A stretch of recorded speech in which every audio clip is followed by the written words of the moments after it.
Pemirsa, tol Indralaya Prabu Muli atau Indrapu dipastikan akan bisa dilalui mulai 15 April mendatang. Selanjutnya, Wali Kota Prabu Muli menghimbau agar warga yang melintas untuk berhati-hati dalam berkendaraan di jalan tol. Tol sepanjang 65 km menghubungkan kota Prabu Muli dan Kabupaten Ogan Ilir siap difungsikan 15 April. Untuk memastikan kesiapannya menjelang Lebaran tahun ini, Wali Kota Prabu Muli Ridho Yahya meninjau tol hingga ke zona 4 bersama sejumlah kepala OPD.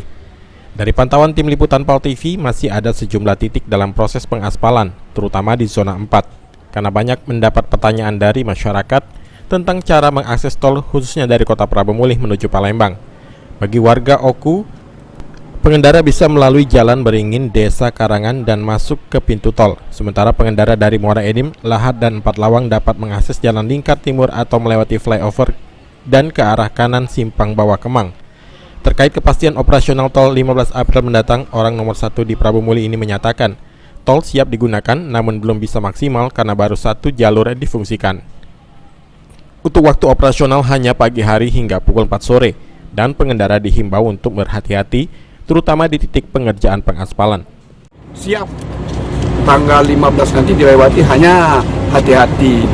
Dan juga di sini rest area juga ada, tapi belum ada isi jualan ya. Hanya untuk kita sholat atau untuk buang air kecil ke toilet, silahkan sudah disiapkan. Ya memang belum maksimal ya, jangan disamakan dulu tol di Jawa, karena ini kan masih mengejar mengejar Lebaran. Nanti setelah ini mungkin H plus Lebaran mungkin akan ditutup kembali supaya lebih mulus, lebih bagus lagi. Selama dibukanya tol Indraprabu, masyarakat tidak akan dikenakan tarif alias gratis. Namun pihak tol menyebut pengendara wajib menggunakan kartu tol agar bisa masuk.